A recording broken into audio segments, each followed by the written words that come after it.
Kita share screen. Nah, oke, jadi untuk yang intercompany bonds, itu kesulitannya itu ada di 3 hal. Yang pertama itu di waktu nge-present value in. Ini kan materi udah jauh banget. Di pengakun ada, kalau nggak salah, di manajemen keuangan ada, terus di AKM juga pasti ada, gitu. Terus di masalah tanggalnya.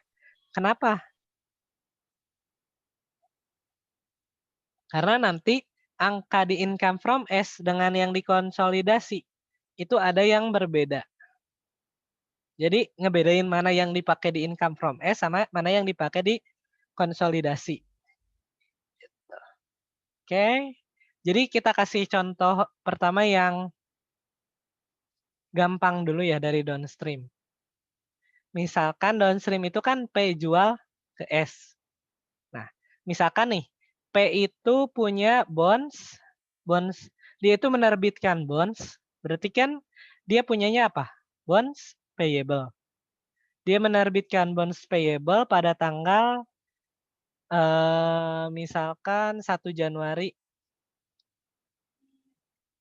2019. Nah, parnya itu 1 juta misalkan. Oke, interest-nya, I-nya itu 10%. Nah, waktu menerbitkan market rate-nya itu sama-sama 10%. Berarti kan kalau kayak gini dia menerbitkannya itu at par ya. Biar gampang dulu at par berarti saldo bonds payable-nya itu nanti sebesar 1 juta. Saldo bonds payable di P kan 1 juta. Oke, selanjutnya kita pakai yang mana ya? Oh ya, pembayaran bunganya kita pakai annual dulu ya. 10% annual. Dibayarkan tiap tiap 1 Januari aja. Oke, selanjutnya biar gampang berarti kemudian pada tanggal 2 Januari 2019 S membeli 10% bonds punyanya P gitu. Nah, dibelinya tuh kalau yang gampang, versi gampang itu biasanya nyebut dengan kurs. Dengan kurs misalkan 95%. Nah, ini versi gampangnya. Kita nggak perlu ngitung present value. Karena kita langsung dibilang, dengan kurs 95%. Artinya gimana? Nah, artinya kita cari dulu pertama par value-nya. Par value-nya itu kan 1 juta. Oke, kalau kurs 95%, berarti kita tinggal kaliin aja. Kita tadi beli berapa persen? Kita beli 10% dengan kurs 95%, terus kita kalikan ke si nilai bonds-nya. Berarti ini 95.000 ya. Kelebihan nolnya. Berarti nanti si S itu punya investment in bonds sebesar 95.000. Dia beli sebesar 10%, harusnya kan 100.000, tapi dia belinya dengan kurs 95%. Berarti dia beli dengan diskon ya, kalau nggak salah ini namanya. Karena dia beli dengan harga yang lebih murah. Nah, yang jadi kesulitan, market rate-nya berapa sih sekarang? Ketika dia beli itu, kan nggak ketahuan. Udah diajarin belum interpolasi di kelas?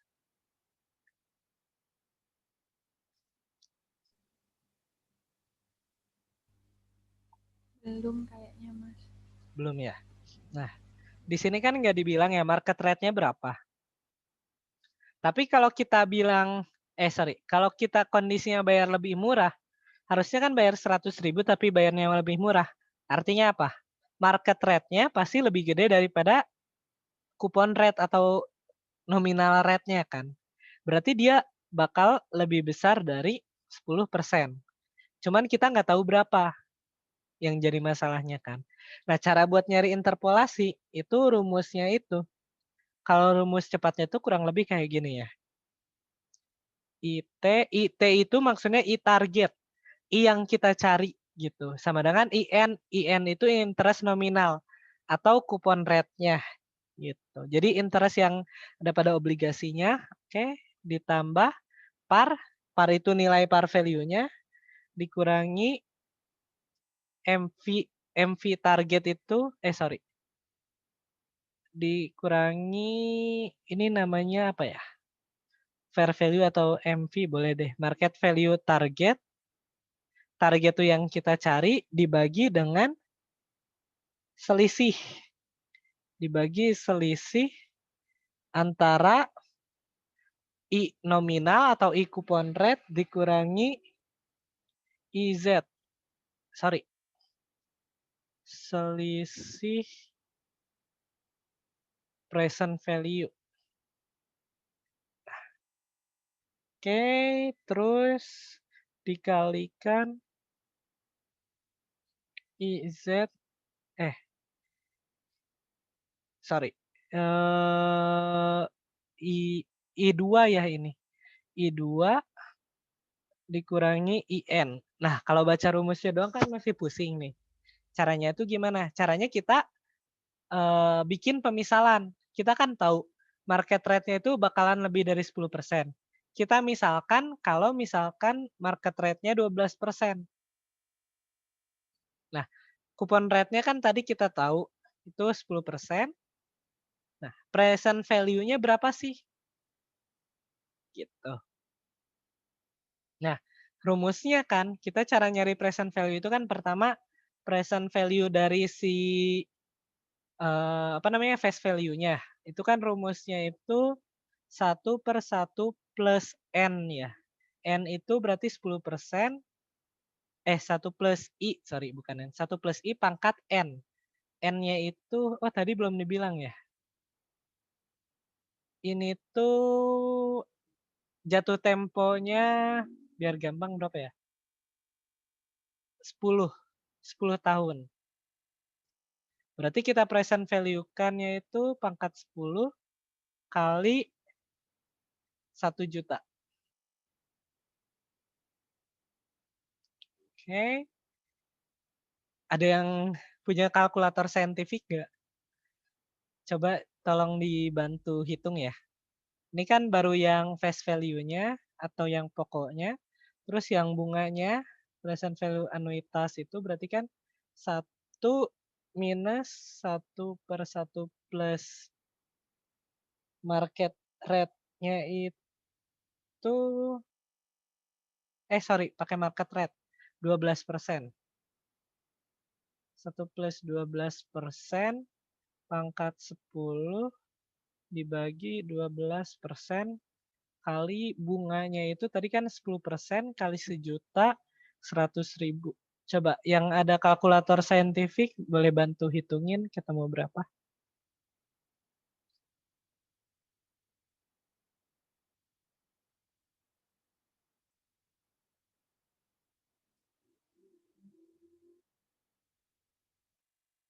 Bentar. Kalkulator.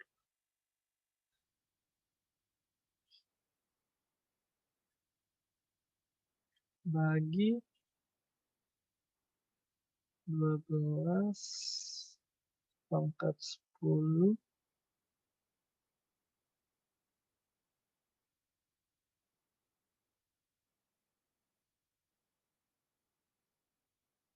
kali 1 juta. Hasilnya yang atas itu 321.973. Kalau yang bawah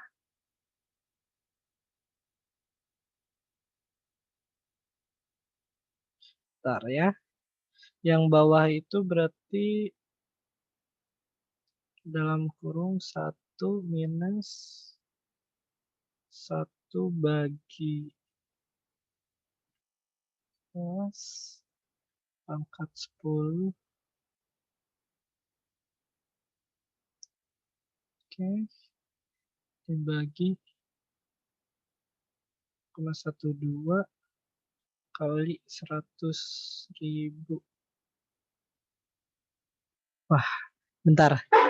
Ada yang punya kalkulator saintifik nggak? Soalnya agak pusing kalau dari kalkulator HP. HP juga, Kak. Dapatnya HP juga. 565.022 Berapa? itu kan. 565.022. 565.022. 22. Oke. Kita jumlahin ya. 5, 9, 9, 6, 8, 8. Kita asumsikan benar aja ya. Karena kan pasti kalau misalkan kupon rate kita 10%, market rate-nya lebih gede, pasti kan at diskon ya kalau kayak gini. Berarti benar kan di bawah 1 juta. Kita asumsikan hitungannya benar ya. Oke. Berarti tadi rumusnya itu kan kayak gini ya. Kita masukin, kita tulis ulang dulu, kita copy aja deh. Sorry. Kita copy dulu rumusnya, pindahin ke bawah.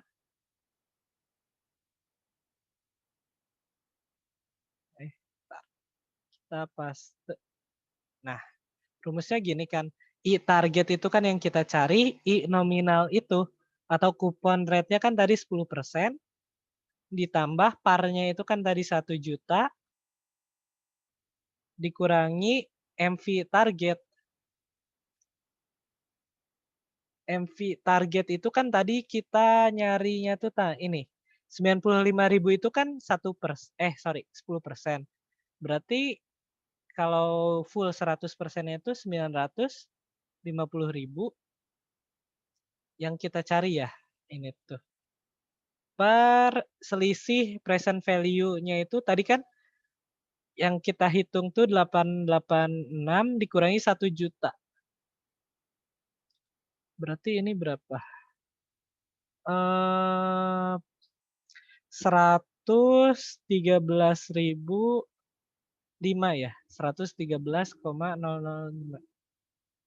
Ya benar harusnya. Dibagi di sini 113.005. Jadi kita selisihin yang bawah itu present value yang parnya itu kan 1 juta dibagi dengan present value pakai I pemisalan kita atau kita simbolkan I2. Itu kan 113.005 terus kita kalikan ke I2-nya itu kan tadi 12% kurangi 10%. Tinggal kita jumlah 10% ditambah 50.000 per 113.005 dikali 2%. Berarti berapa? Coba jumlahin. 50.000 bagi 113.005 kali 0,02. Berarti 0,89 ya. 0,88%. Bentar. Ini berapa sih? Bentar ya. 50.000 dibagi 113.005 kali 2%.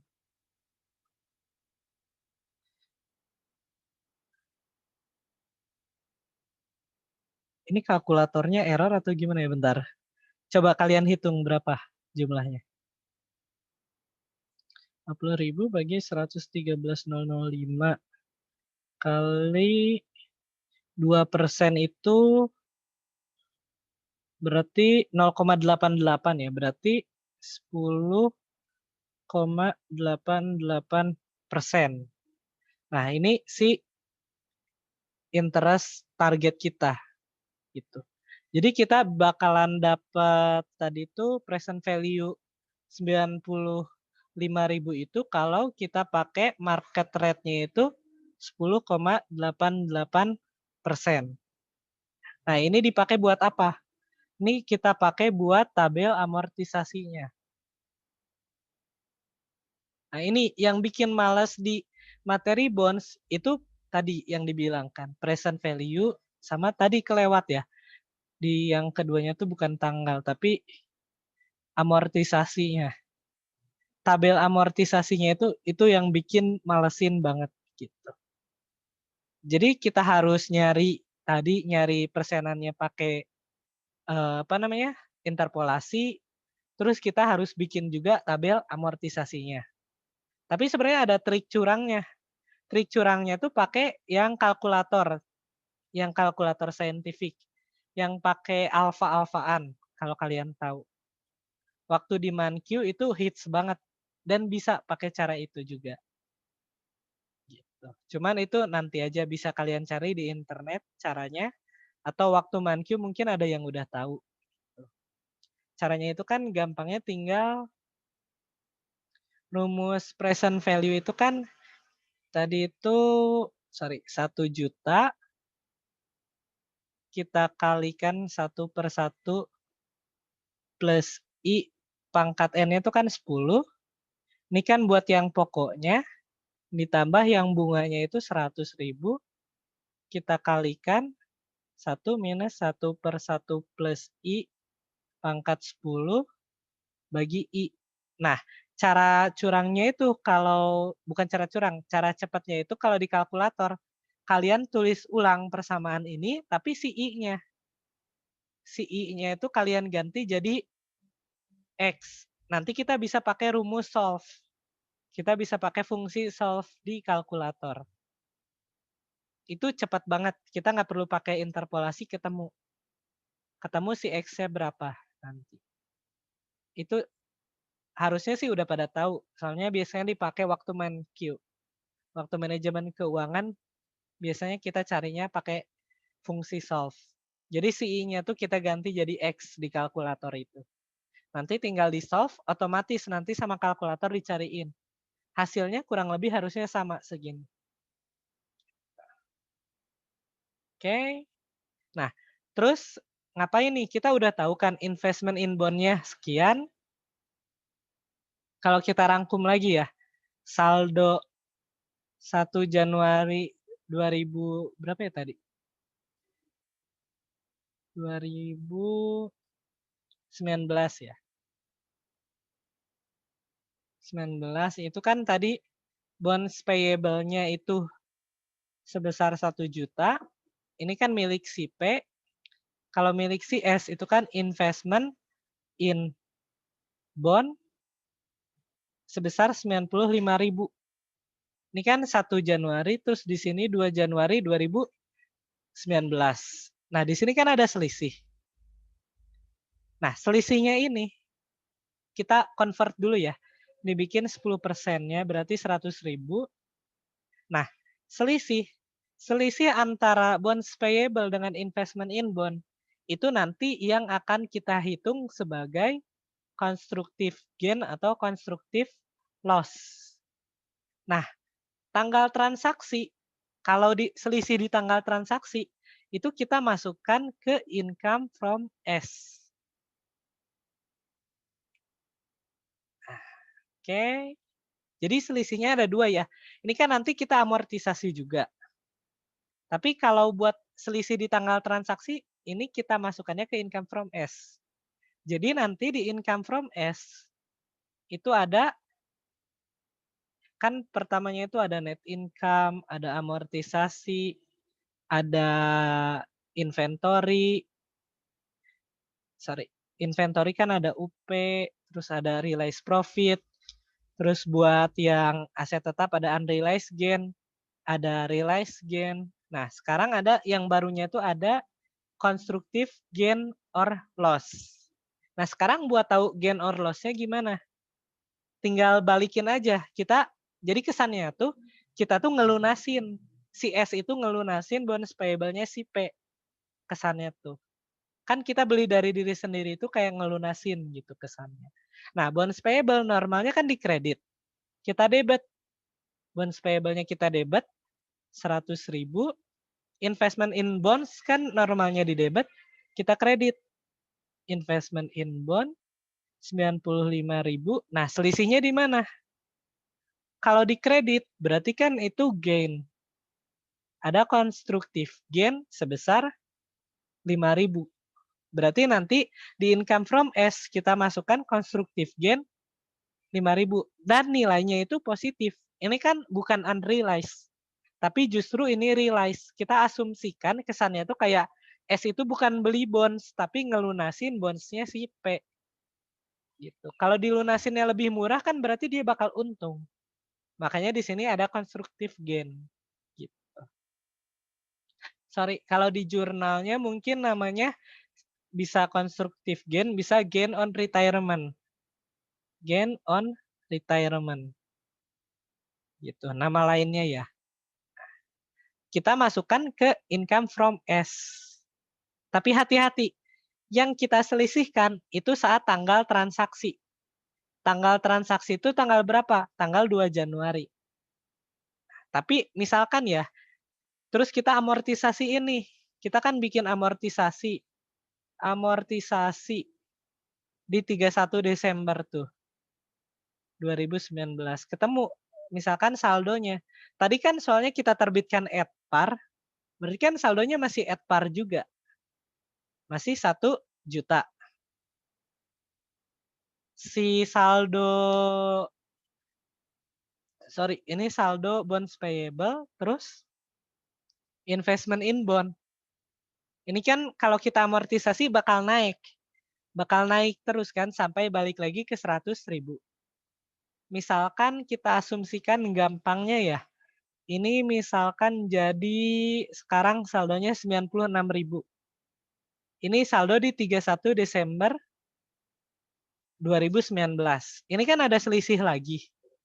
Selisih sebesar berapa? 4.000. Ini kan ada constructive gain. Nah, selisih di sini kita masukkannya bukan ke income from S. Tapi kita masukkannya itu ke jurnal konsolidasi atau jurnal eliminasi. Gitu. Jadi nanti ada jurnal konsolidasi eliminasinya itu kayak gimana? Debit bond payable, credit investment in bond, saldonya tapi pakai saldo akhir tadi. Ini 100.000, yang 10%-nya kan. Ini 96.000, terus ada constructive gain. Di sini 4.000. Kayak gitu. Jadi yang ada 2 tanggal dan 2 angka berbeda ya. Yang pertama, kalau ke income from S, itu kita pakai tanggal transaksi. Tanggal transaksi kan 2 Januari, saldonya berapa kita selisihin. Selisihnya jadi gain or loss, constructive gain atau constructive loss. Tapi kalau di akhir tahun, saldo akhir, itu nanti kita pakainya tuh buat dikonsolidasi atau buat dieliminasi. Oke, ada pertanyaan dulu nggak buat yang ini?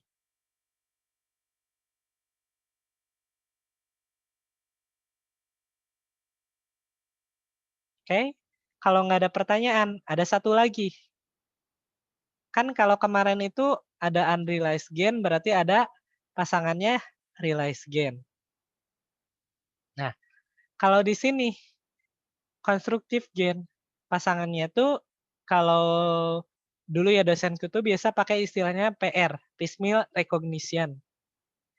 Kayak biasanya, kalau di sini kan unrealized itu negatif, berarti realize-nya positif. Kalau di sini, ini kan constructive gain positif, maka piecemeal-nya itu jadi negatif. Gitu. Tapi gampangnya, nggak perlu ngafalin positif negatifnya gitu. Piecemeal recognition itu sama dengan selisih interest revenue dengan interest expense. Interest expense kan yang punya siapa? Dari bond payable. Interest revenue dari mana? Dari investment in bonds. Nah, kalau ininya sama, mau untuk apa namanya? Income from S ataupun konsolidasi eliminasi, dia itu bakalan sama. Jadi kalau kita rangkum ya, kalau kita rangkum untuk constructive gain itu ada 2 tanggal. Pertama saat transaksi, terus ada saldo akhir. Nah, kalau transaksi itu kita pindahinnya tuh nanti ke income from S. Kalau yang saldo akhir kita pindahin ke jurnal konsolidasi atau jurnal eliminasi. Sedangkan si piecemeal recognition ya, PR tadi, itu selisih interest revenue versus interest expense. Nah, masukinnya sama. Income from S dengan jurnal konsolidasi eliminasi itu sama. Contohnya ya, misalkan interest expense-nya itu diketahui sebesar 10.000. Terus interest revenue-nya misalkan diketahui 12.000. Nah, buat nyari piecemeal recognition ya, tinggal kita hapuskan aja. Kita balikan. Interest revenue kan normalnya kredit. Berarti kita balikan. Interest revenue di debit, interest expense di kredit. Ini kan 10.000, ini 12.000. Nah, selisihnya jadi apa? Kita kasih nama di jurnalnya, sama-sama constructive gain. Constructive gain or loss. Kalau di kredit berarti kan gain. Berarti ada gain 2.000. Gitu. Untuk income from S dan jurnal konsolidasinya sama. Gitu. Kalau untuk piecemeal recognition-nya. Sorry, ini harusnya kalau tadi itu berarti lebih kecil, tapi nggak apa-apa deh. Kayak gitu. Jadi yang penting tuh cuman di sini. Kalau piecemeal recognition gampang, pokoknya lihat aja interest revenue sama expense-nya selisihnya di mana. Kalau lebih besar debit berarti kan kosongnya di kredit. Masukin constructive gain. Terus kalau misalkan, nah yang beda tuh di sini. Constructive gain yang dari perbedaan selisih bonds payable versus investment in bonds. Nah ini ada 2 tanggal. Kalau yang dari tanggal transaksi atau saldo awal, itu ke income from S, kalau saldo akhir, itu ke konsolidasi atau eliminasi. Kalau sama kayak di buku kan juga di sini ada. Jurnalnya dia cuma 1. Ini contohnya, ini kalau loss gitu. Dia pakai istilah itu loss on constructive retirement.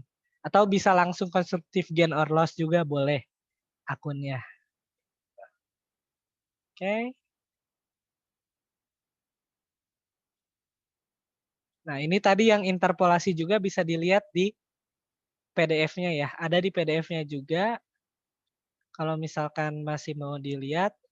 Terus bisa di-scan juga dari dosen kalian kan udah bikin videonya juga. Oke, itu buat yang nyari. Nah, kita kan nanti kalau kenyataannya kita akan bikin tabel ini, amortisasi. Tadi kan untuk disederhanakan aja. Itu penyederhanaannya. Nih. Oke. Mana? Yang bedanya, nah di sini. Tadi. Dalam penyusunan konsolidasi. Konsolidasinya itu, jadi kita cuma nambah 2 jurnal. Nah, jurnal konsolidasinya, kalau kita rangkum lagi, itu pertama, kita akan hapus bonds payable sama investment in bonds. Berarti kan kita debit bonds payable, kredit investment in bond, terus selisihnya di mana? Kalau selisihnya kredit berarti constructive gain. Kalau debit berarti constructive loss. Sama yang kedua, kita akan ngehapus interest expense dan juga interest revenue. Tapi yang dihapus itu sebesar transaksi antara P dan S ya. Jadi bukan dihapus semuanya, tapi sebesar yang diperdagangkan antara P dan S. Gitu. Ini ada interest revenue, ini ada interest expense, ini ada constructive gain. Kalau selisihnya di kredit. Gitu. Jadi cuman ini materinya tuh. Atau kalau di buku tuh kelihatan.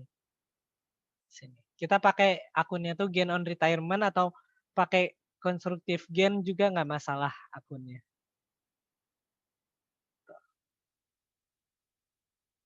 Gimana? Ada pertanyaan?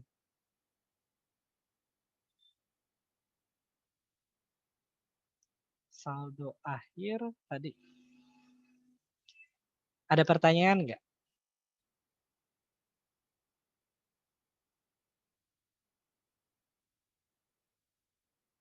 Belum ada, Kang. Materinya udah selesai. Bonds emang cuman kayak gini, udah kelar. Nggak ada lagi gitu. Kalau untuk bonds itu di sana. Kesulitannya tadi, kita harus nyari present value. Kita tulis ulang di sini. Jadi poin pentingnya itu kita harus tahu nyari present value-nya. Terus kita bikin yang tabel amortisasinya buat nyari saldo akhirnya. Terus yang ketiga itu kita harus bisa ngebedain mana constructive gain untuk income from S, mana constructive gain untuk konsolidasi atau eliminasi. Jadi poin pentingnya cuma di 3 hal ini. Income from S tadi kan kita pakai apa? Bonds payable dan investment in bond saat transaksi. Saat transaksi, kalau konsolidasi atau eliminasi, bonds payable dan investment in bond-nya tuh pakai saldo akhir. Jadi beda di sananya doang. Beda ketika BP dan investment in bond-nya. Jadi bedanya di sini. Oke. Kalau yang interest-nya sama aja, mau di income from S ataupun di sini. Oke, ada pertanyaan?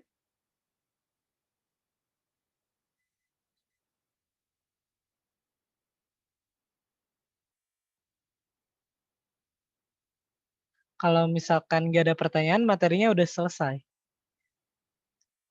Tinggal harus diingat-ingat lagi gimana sih cara nge-present value-in. Gimana sih cara ngitung bunganya, market rate-nya, yang kayak gitunya. Oke, kalau misalkan nggak ada pertanyaan, berarti kita tutup dulu buat sesi hari ini. Oke, kita tutup dengan doa, semoga ilmu yang kita dapatkan bisa bermanfaat.